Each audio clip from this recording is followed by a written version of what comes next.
Guys, what's going on? My name is Naz and welcome to the Spooling Up channel. For today's video, I'm going to be fitting a Ram air filter to the Mark 4 Volkswagen Golf Gti. A friend of mine's been kind enough to let me use his garage to put the car in because it has been raining on and off today, and obviously that's not ideal conditions. So first of all, we're going to unbox the filter, see what comes of it, have a look at the instructions, and then get on with fitting it and then do a little test drive after. Right guys, so just gonna film me driving the car for a little bit, just so you guys know what it's like, what it sounds like from the inside. Just gonna put the windows up for this first couple of seconds, and it's quite quiet.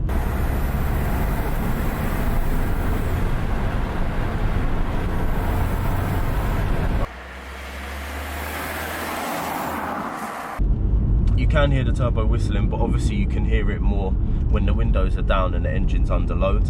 I'm hoping obviously once I fit this Ram air filter, it's going to be quite a bit more noisy. I'm not really expecting any crazy power gains from it at all.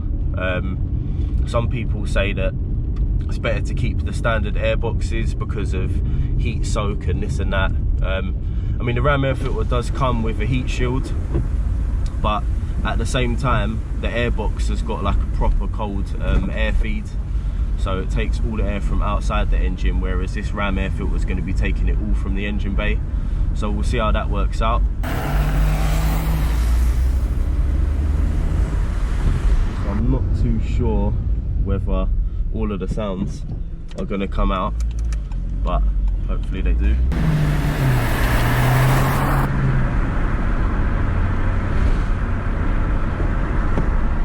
Windows up a little bit because it's quite windy around these country roads. Do a couple of pulls in third gear from about 30 miles an hour. Generally tend to get quite a good sound from that.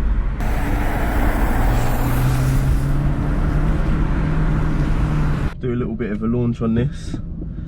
I haven't really driven this car too mad, if I'm honest with you. I've got mechanical sympathy, but it's been bought to be a toy, so let's go for it.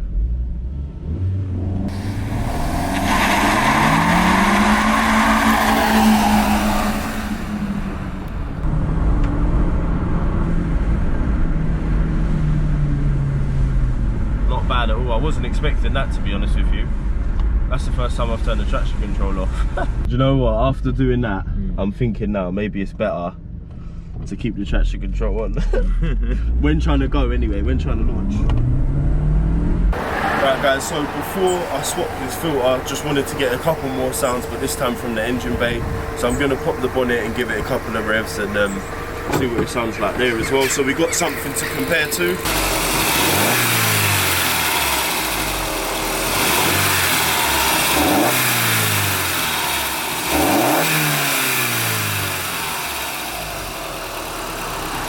Alright guys, so first things first, just wanted to do a quick unboxing video of this air filter.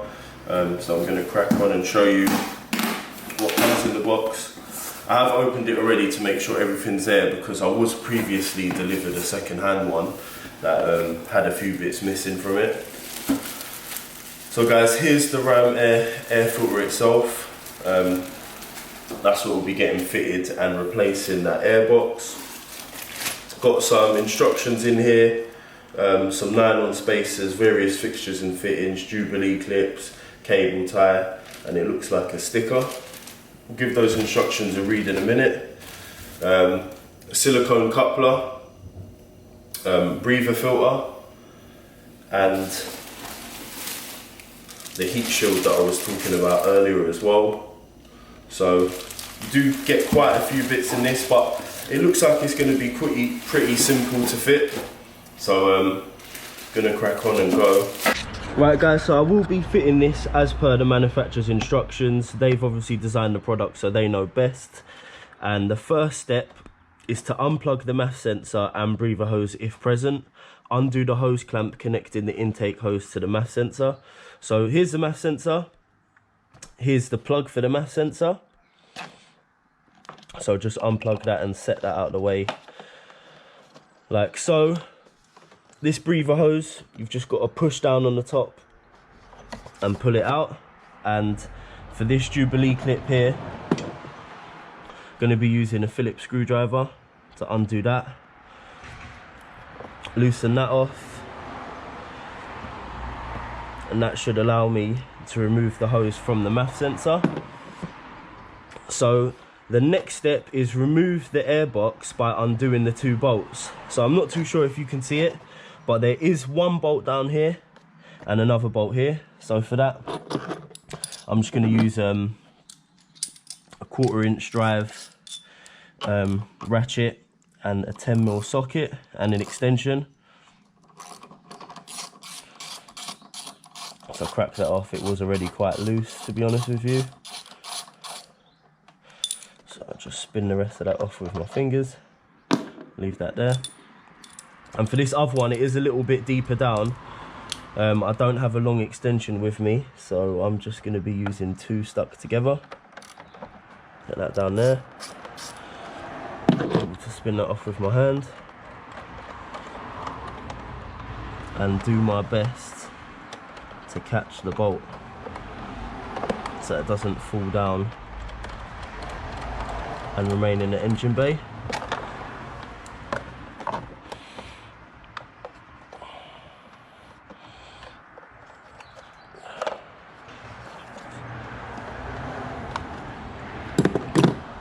This one down here is a little bit tricky.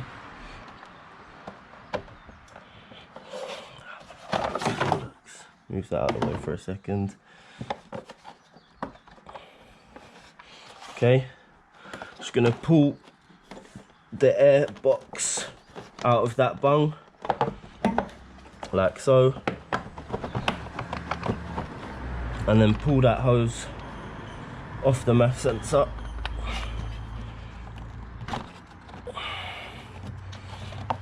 And then it should wiggle loose and free the airbox up. Next step says to separate the MAF housing from the airbox by undoing the 2 screws. Remove the O-ring from the MAF housing if present.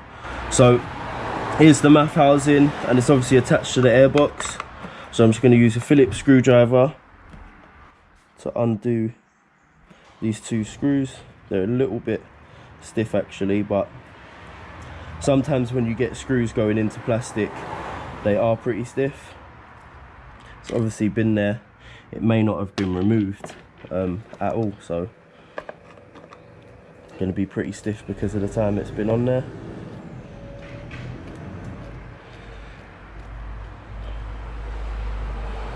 Okay.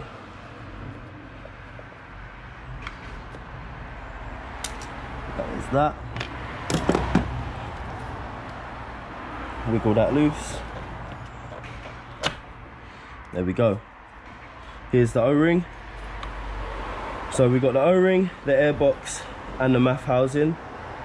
So now we're ready to move on to the next step. Right guys, so for the next step it says if you disconnected a breather hose in step 1, remove the 90-degree adapter from the end of the hose and install the supplied breather hose filter onto it using a small hose clamp. So I'm gonna go ahead and try and pull this off. It was on there pretty tight actually. So next thing would be to put the hose clamp over and then attach the breather hose filter onto the end.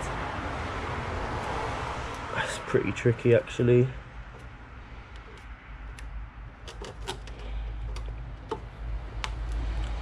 Okay.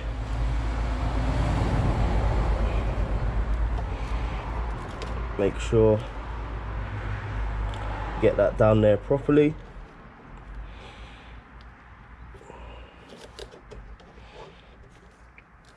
Okay, so now that's fitted.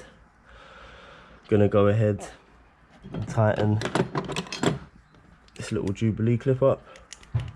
Being careful not to do it too tight because actually the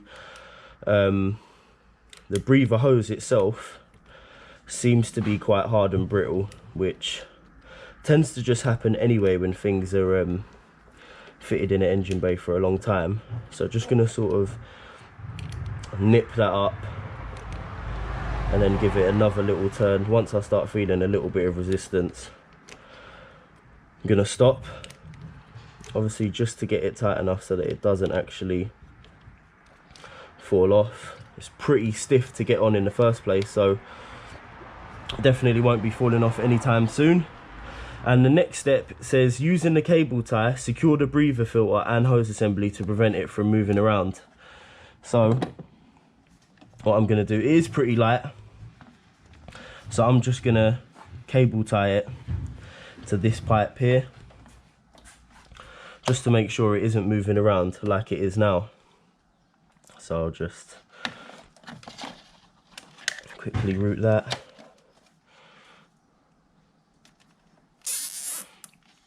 Cable tie that up. I'm not going to do it really tight.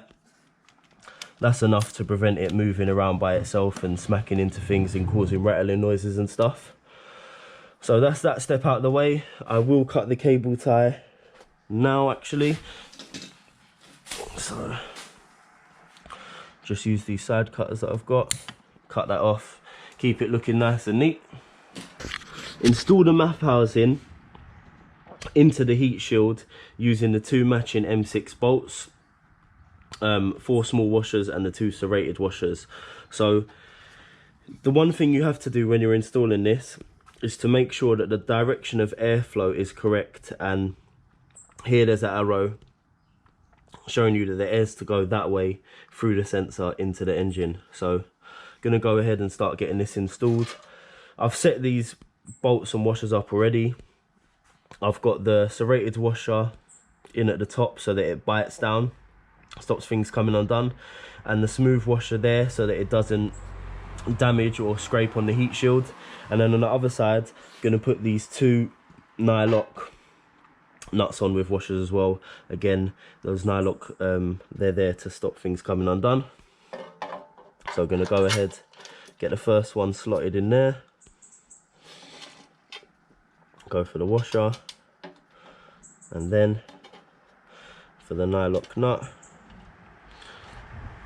spin that on and get that on a couple of threads first of all so it holds it in place. Then you're gonna go ahead and get this side on, just hold that there, get the washer on, and then get the nut spun on as well. And then what I'm gonna do is just tighten those up. So I'm gonna grab this and another 10mm.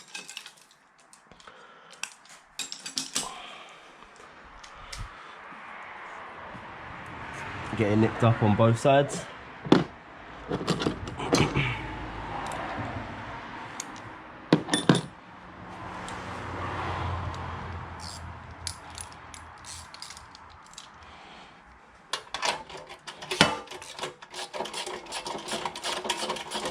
Just gonna do these pinch tight, guys. I'm not gonna go crazy with them. Just gonna get it so that it's at least not gonna come undone.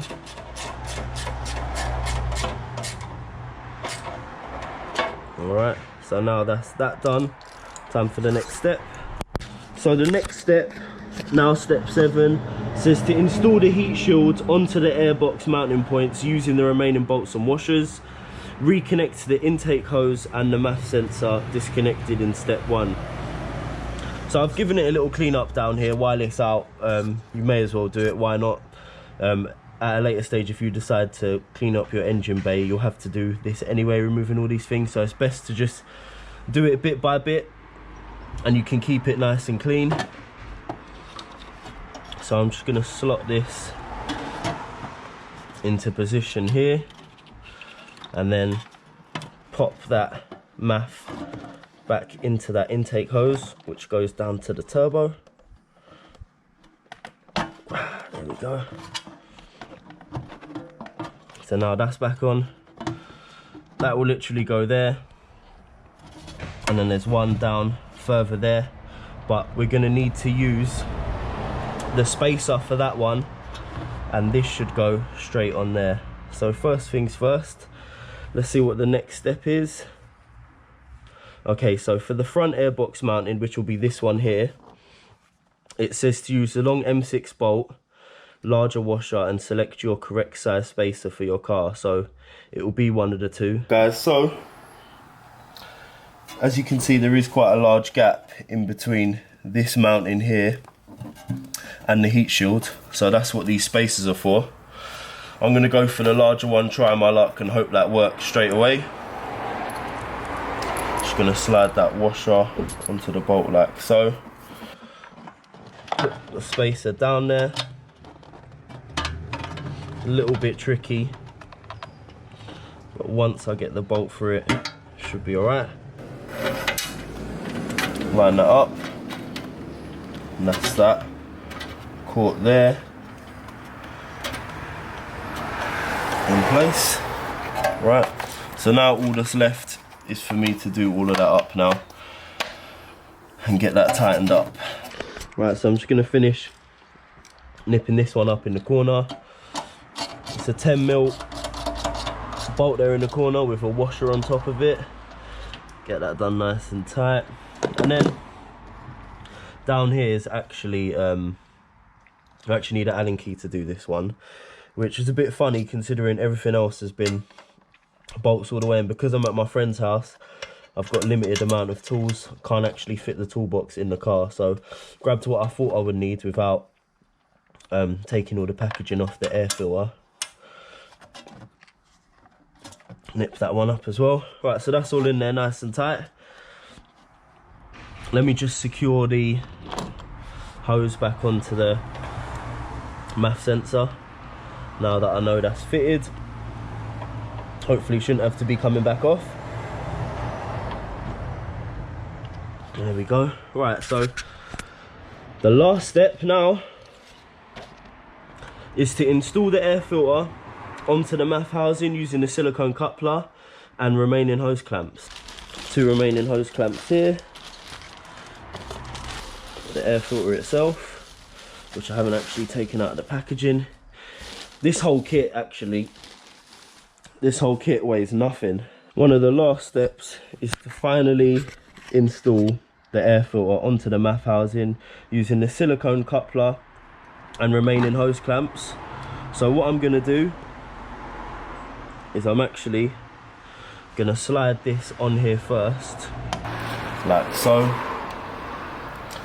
Get that hose clamp nice and far onto it and sort of turn it out of the way, just so that it's not that visible, and have a nice cleanish engine bay at the end. Then I'm going to slide this on, but obviously keeping the writing facing up. Sort of adds to the whole look of the car. Slide that in. Again, I'm going to turn that clip out of the way. And then I'm going to tighten it up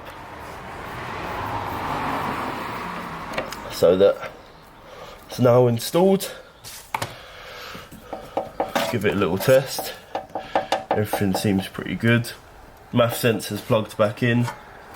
All the nuts and bolts are done back up. And the important thing as well is that the cold air feed that actually comes in from down here is still going to be routing some cold air to the air filter. Obviously when you've got the air box, it routes it directly in.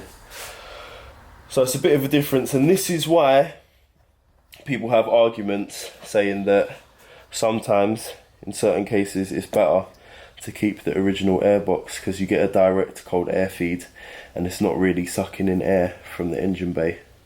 But hey ho, we'll give it a go and see how it works out. So for those of you that don't know what's inside these air boxes or how they're sort of designed, I'm just going to quickly dismantle this one to show you the filter element inside and what it looks like.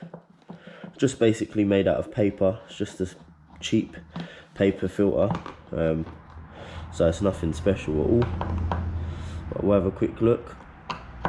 Also, we'll see how dirty it is. The good thing about these, about this new one that I've just bought, about the Ram air filter, is that it's actually a serviceable item. So they say that you can clean it with warm water and soap, or warm soapy water. So you can see there, as the air comes in through here, filters out all these little bits of leaves and grass and other debris that may sort of get trapped inside the engine bay. So yeah, that's pretty much this. As you can see, it's quite dirty, and on top is clean, so you can see that it's definitely done its job here. If you look at the bottom part of the airbox and the top part of the airbox, you can see the complete difference from the filtration system. So yeah, just for those of you guys that don't know. Right, so now that the air filter's on and fitted, the last step is to just start the car up and make sure that everything's running smoothly, and don't have any engine management light or anything up on the dashboard. Everything's been connected properly, and of course to hear what it sounds like. So I'm gonna go and do that now.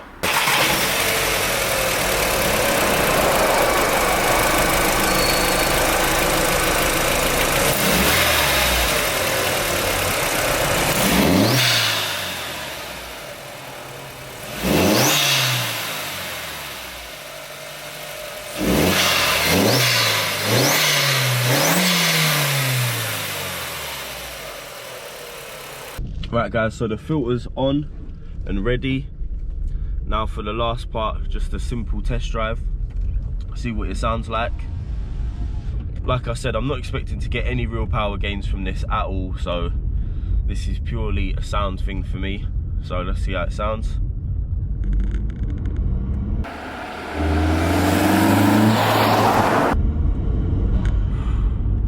So it already sounds so much better. And you can actually hear the diverter valve recirculating the air into the system.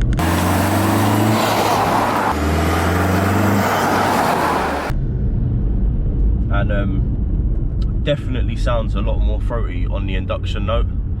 So 100%, this is definitely worth buying.